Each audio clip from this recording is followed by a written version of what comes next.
ISB are you gonna put it up? Or chip line? Two, alright.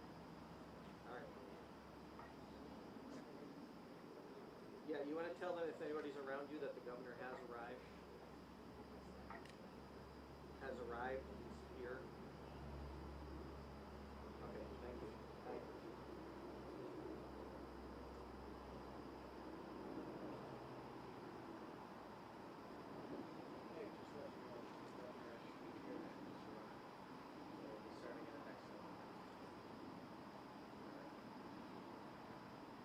As soon as I see the company,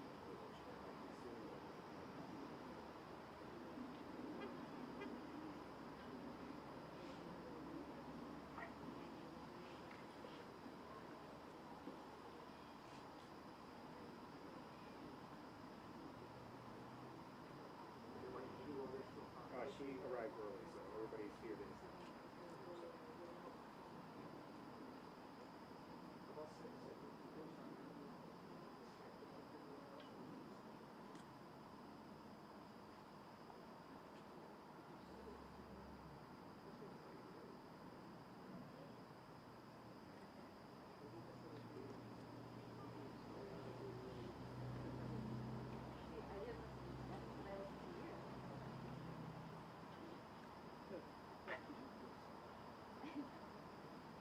You listen to me for what?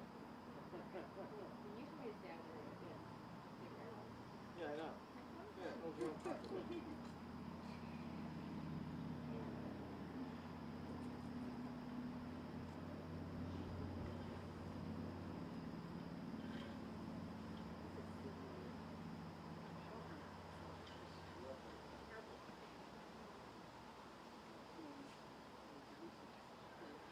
Yep.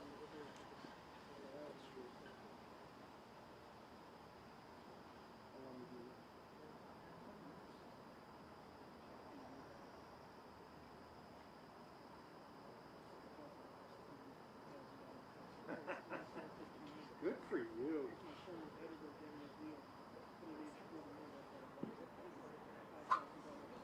3 minutes, guys. 3 minutes. 3 minutes, all right? 3 minutes. Hey, Rich, I should tell you 3 minutes. 3 minutes.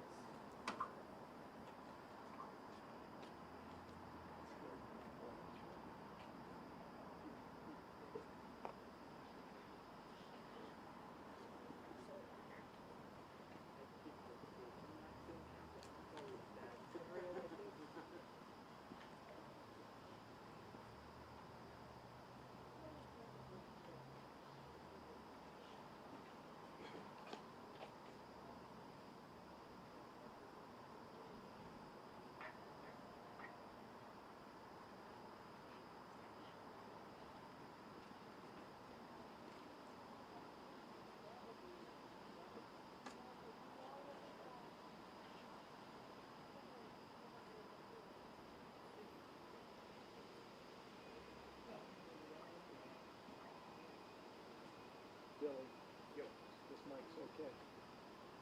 Check, check. 1 2 1 2 1 2 XD Cam EX.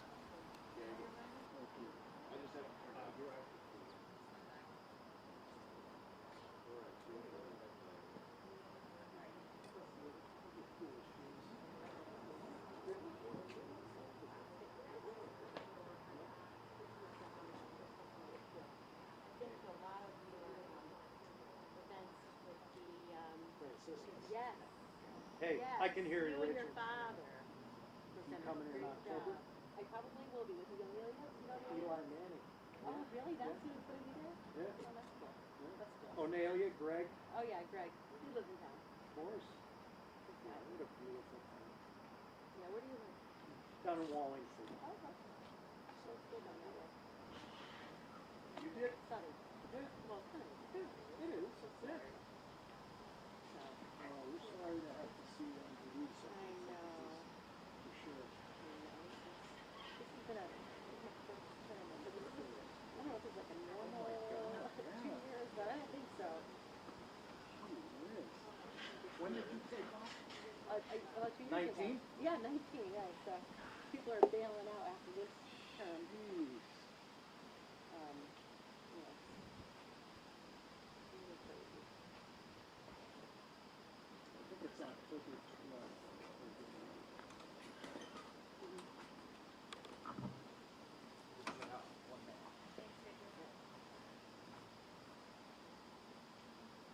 man way,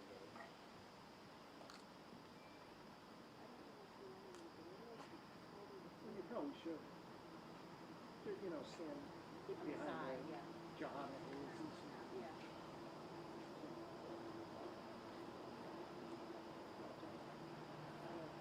I did a story on her when she got Teacher of the Year. Oh, really? Yeah. I'm gonna, Yeah, great woman. Very talented, great story. Came from being a young man.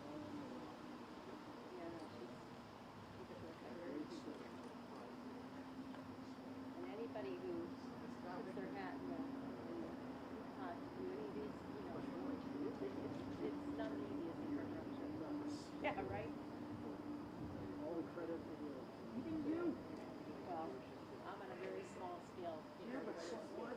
You're Most still of these people did. Yeah, it was right. job. I know. It could just be like that, right? It could just be like that. Right. It doesn't really be like that.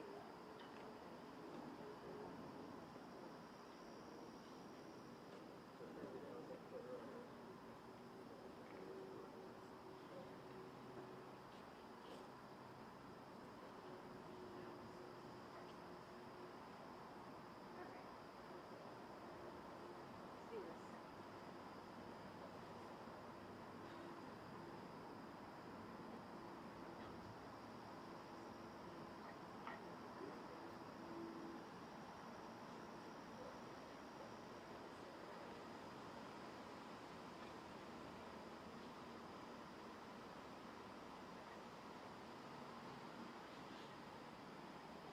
Really.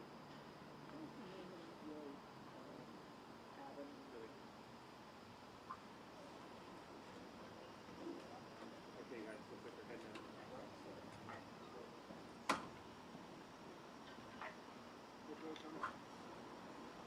Not Jack's Bridge, the other one? Judson. Judson.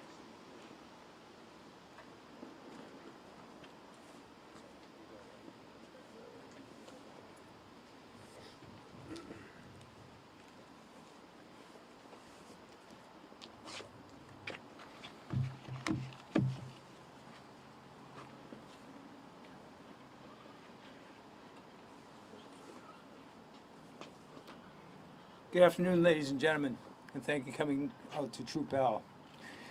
It's my solemn duty to announce to the citizens of the state of Connecticut and to the nation, including all of law enforcement, a line of duty death of a Connecticut State Police Sergeant assigned here at Troop L. The Colonel will speak more to the circumstances of the incident, but I do want to mention to the media, I have a big ask, a big favor. We will not be announcing the name of the sergeant. At the request of the immediate family in close proximity, they have elderly parents that haven't been notified yet. So I know you're all very, very good at your jobs and probably know the name of the sergeant. But I'd ask you not to run that until we can confirm later on this afternoon or early evening for everyone. So ladies and gentlemen, I'd like to introduce Colonel Malikas of the Connecticut State Police.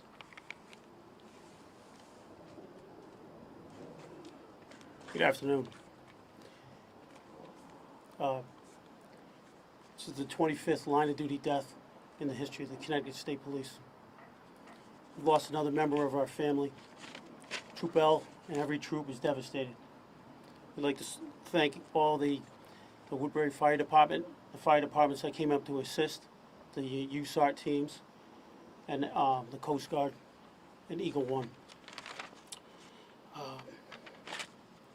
sergeant was working a midnight shift last night, assigned to Troop L, in the horrific weather. At 3:30 approximately in the morning, Troop L received an emergency call from the sergeant that his vehicle was in swift water and he knew he was in distress. That was the last they heard of him. We pinged his phone, and at 4 o'clock we sent all assets. We sent all assets right away with the fire departments and dive teams, everyone you can imagine. When daybreak came, with the helicopters in the air, we were and the water rescinded a little. We were able to locate his vehicle, mostly submerged in the river.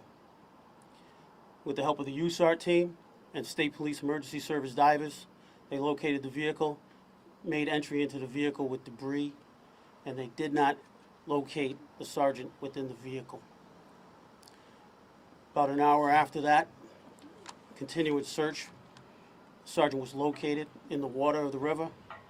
Emergency medical personnel on scene treated him on the water, on the shore, and transported him to a Lifestar waiting helicopter, where he was transported to Yale New Haven Hospital. En route, he was presumed dead and confirmed upon arrival to New Haven. If you have any questions. How far, Colonel Marikis, from his cruiser did you find the sergeant? So that's an active investigation, sir. And what they're doing right now is our collision analyst reconstruction squad is out there with our major crime squad, collecting all the evidence and making those measurements and trying to tell. And they'll also consult with the rise of the water and compare at what levels of water we're at certain times and how it subsided. Colonel, how long was he a member of the Connecticut State Police? Over 26 years, sir. Do we have any idea what road he was on at the time? From the distress call, all we know is he was near Jack's Bridge. And again, that's part of the investigation, and our detectives will work on that. Tell us a little bit about who he was at his time on the force. He's one of the senior sergeants on the state police, well respected, and it's just a tragedy. That's all we can say. And obviously this person served our community for so long. Like, if people are watching, is there anything we can do to help you guys right now? Family members, Connecticut residents? It's just a difficult time, but we're just trying to help the family get through this difficult time, and that's our number one goal, and maintaining the professionalism and serving the public as we want to do. Did Connecticut State Police try to contact him after that distressing call, and if so, how many times? That will be part of the investigation. When we had to ping the phone, it was only one quick conversation that they had. Colonel, there was a large state police presence on Riverbend Lane today, or Riverbend Drive, for most of the day. Is that at the end of that street where the Pomperaug River is that where his vehicle was located? That's not where his vehicle was actually located. That was the first point of shore that they brought him when they got back. So they brought him back quickest point of shore. How high were the waters when you guys did locate? I'm not exactly certain. Again, the investigation will tell, because they were very high at 3:30, and as they kept coming down and down and down. Was the sergeant responding to a call? Was he just on his routine patrol at that point? Well, he was the midnight shift supervisor, so we're not certain what he was doing out. He might have been checking on the river. We don't know. And Colonel, is it his parents that are coming in from California? His parents are traveling, and they're older. Okay. Thank you. Ladies and gentlemen, our Congresswoman, Johanna Hayes. Thank you. Obviously, we're all devastated by this news. My heartfelt condolences to the entire Connecticut State Police Force. But this is just a sobering reminder. I shared with some of the officers inside, with the colonel, the lieutenant colonel, that my husband reminds me all the time that every time an officer puts on that uniform and leaves the door, they're putting themselves in harm's way. And I don't think that any one of us would have thought that we would be having a press conference to discuss an officer passing away during a weather event. But literally, that's what this job entails.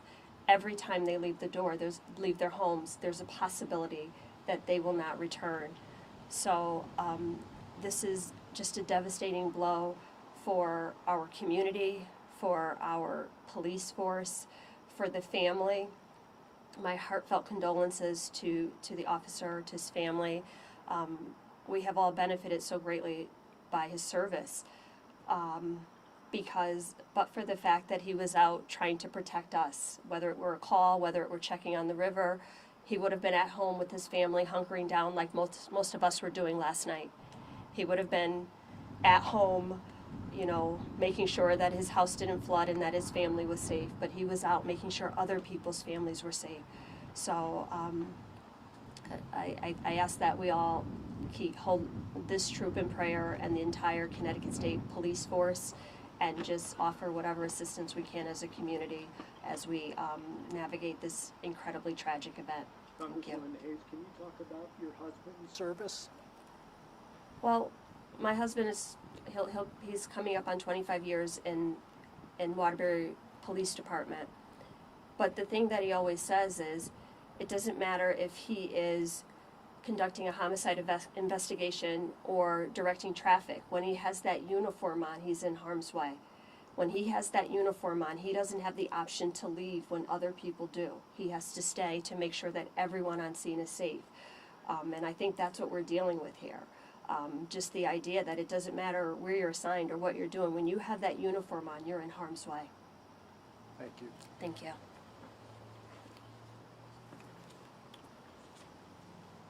Ladies and gentlemen, the Governor of the State of Connecticut, Governor Lujan. So it was 1 week ago that Commissioner Ravella and Colonel Malikas and probably some of the troopers I'm with here were swearing in the 130th class of state troopers. And a passion and sense of public service for these young people that are ready to give for their state. Nothing in this world is free. A trooper's life is made for me. And here we are exactly 1 week later. And a trooper, 26 years, has given his life for our greater good. And as Johanna said, you know, I was telling everybody, stay safe, stay home. Let's ride out this storm. That's not what you do as a trooper. As a trooper, you go out and you look and try and rescue others and take care of them. And that's what the troopers do. They're taking care of us every day. And you're always in harm's way. Sometimes you think it's going to be violence. You never know what it's going to be. Could be flooding. And you know, today we stand together as one, as the family, with the troopers' family, and all the troopers together as one.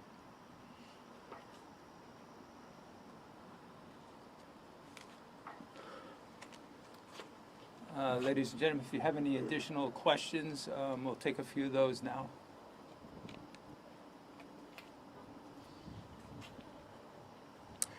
Okay, thank you very much for coming. Thoughts and prayers with State Police. Yes.